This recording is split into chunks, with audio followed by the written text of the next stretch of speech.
নববর্ষ হোক বা যে কোনো অনুষ্ঠান বাড়িতেই বানাতে পারেন এরকম একটি স্মোকি কোকোনাট হান্ডি চিকেন।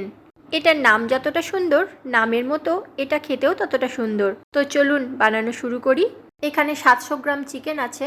ওর মধ্যে দিয়ে দেব 3 টেবিল চামচ টক দই, স্বাদ অনুযায়ী কিছুটা নুন, 1 টেবিল চামচ করে হলুদ গুঁড়ো, লঙ্কা গুঁড়ো, জিরের গুঁড়ো, ধনের গুঁড়ো, 2 টেবিল চামচ আদা বাটা, 1 টেবিল চামচ রসুন বাটা, 1 টেবিল চামচ গোলমরিচের গুঁড়ো, ছোটো চামচের হাফ চামচ হিং, কিছুটা কাসুরি মেথি, 2 টেবিল চামচ সর্ষের তেল, 1 টেবিল চামচ পরিমাণ ভিনিগার দিতে হবে এটার মধ্যে, 1 টেবিল চামচ কাশ্মীরি লঙ্কার গুঁড়ো। এবার সমস্ত উপাদানগুলোকে খুব ভালো করে মাংসের মধ্যে আমি মাখিয়ে রাখবো।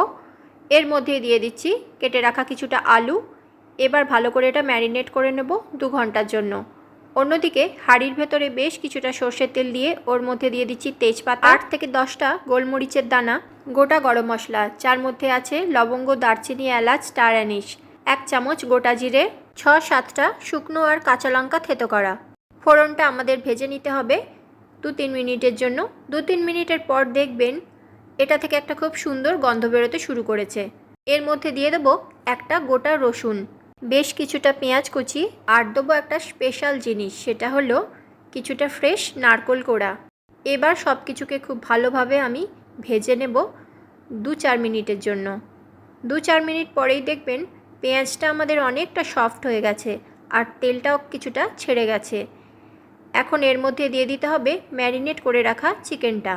মশলার সঙ্গে চিকেনটাকে ভালোভাবে আমি মাখিয়ে নেব। খুব বেশিক্ষণ কষানোর প্রয়োজন নেই, 2-3 মিনিটের মধ্যেই দেখবেন সমস্ত মশলাগুলো চিকেনের সঙ্গে খুব ভালোভাবে মাখা হয়ে গেছে। এবার চলুন এটাকে দমে বসানোর পালা। ওই বাটির মধ্যে যেটুকু ম্যারিনেশনের গ্রেভি অবশিষ্ট ছিল সেটাও আমি দিয়ে দিচ্ছি। আর এর মধ্যে দেব 3 থেকে 4 চামচ মতো গরম জল। ঠান্ডা জল এখানে ব্যবহার করা যাবে না, খুব বেশি পরিমাণ জল দেওয়ার প্রয়োজন নেই। এটা থেকে অটোমেটিক জল বেরোবে, আর যে জলটা বেরোবে তাতেই আমাদের চিকেনটা সিদ্ধ হয়ে যাবে। এবার আটার ডো লাগিয়ে আমি মুখটাকে সিল করে দিচ্ছি। লো ফ্লেমে এটাকে আমি 35 মিনিটের জন্য দমে বসিয়ে রেখেছিলাম। কিছুটা স্ট্যান্ডিং টাইম দেওয়ার পর হাঁড়িটা ঠান্ডা হলে এটাকে আমি খুলে দেখাবো ঠিক কীরকম এসেছে। দেখুন কালারটা দেখিয়ে নিশ্চয়ই বুঝতে পেরে গেছেন কতটা সুন্দর এটা হয়েছে, আর খেতেও অসম্ভব ভালো হয়েছিল। চলুন এটার আরেকটা ছোট্ট টুইস্ট বাকি আছে, সেটাও সেরে ফেলি। এটাকে এবার আমি একটা সার্ভিং বোলের মধ্যে নিয়ে নিচ্ছি। ঠিক মাছ বরাবর বসিয়ে দেবো একটা ছোট্ট বাটি, আর তার মধ্যে দিয়ে দেবো একটা জ্বলন্ত কাঠকয়লা। ওপর থেকে দিয়ে দেবো 1 চামচ ঘি, দিয়ে এটাকে ঢাকনা দিয়ে রেখে দেবো যতক্ষণ না স্মোকটা আমাদের চিকেনটা অ্যাবজর্ব করে নেয়। 10 মিনিট পরেই আমি এটাকে তুলে নিচ্ছি, আর আমাদের চিকেন একদম রেডি।